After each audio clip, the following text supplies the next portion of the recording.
మన కర్నూలు జిల్లా అంతర్జాతీయ స్థాయిలో కీర్తిని ఇనుమడింపజేసిందండి.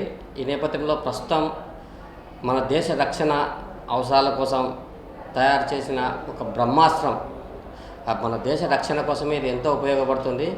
అలాంటి అస్త్రాన్ని మన కర్నూలు డిఆర్డిఓ ద్వారా ప్రయోగించి సత్ఫలితం వచ్చింది.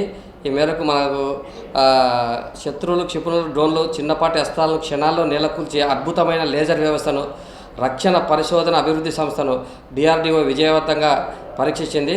కర్నూలు నేషనల్ ఓపెన్ ఎయిర్ రేంజ్లో ఆదివారం ఈ పరీక్ష జరిగింది. దీంతో అత్యంత శక్తివంతమైన laser detected energy weapon DEW వ్యవస్థ కలిగిన అతి కొద్ది దేశాల సరసన భారత్ చేరినట్లయింది.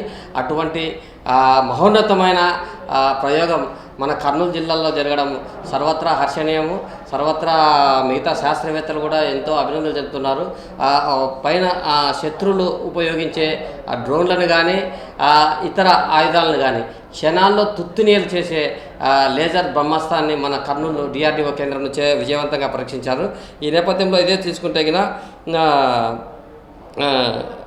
వ్యవస్థ కలిగిన అతి కొద్ది దేశాల సరసన భారత్ చేరినట్లయితుంది. ఈ ఆయుధాన్ని హైదరాబాద్లోని DRDO lab centre for high energy system and census అభివృద్ధి చేసింది. దేశంలోనే ఇతర ల్యాబ్లు, విద్యాసంస్థలు, పరిశ్రమలు ఇందులో పాలు పంచుకున్నాయి.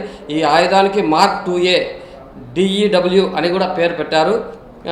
తాజా పరీక్షల్లో ఈ అస్త్రం తన పూర్తి స్థాయి సామర్థ్యాన్ని చాటినట్టు డిఆర్డిఓ ఒక ప్రకటనలో కూడా చెప్పింది. చాలా దూరంలో ఉన్న ఫిక్స్డ్ వింగ్ డ్రోన్లను ఇది నేలకూల్చింది.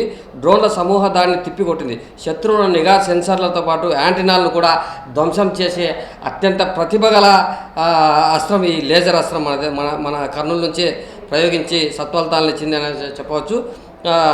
ఇకపోతే మెరుపు వేగంతో కొన్ని సెకండ్లలోనే లక్ష్యాలను విరుచుకుపడే సామర్థ్యాన్ని ఈ ఆయుధం యొక్క ప్రత్యేకత. డిఆర్డిఓ ఈడబ్ల్యూ అస్త్రాలను అమెరికా, చైనా, రష్యాలు విజయవంతంగా పరీక్షించాయి. ఇజ్రాయెల్ కూడా వీటిపై ప్రయోగాలు ఇంకా చేస్తూనే ఉంది.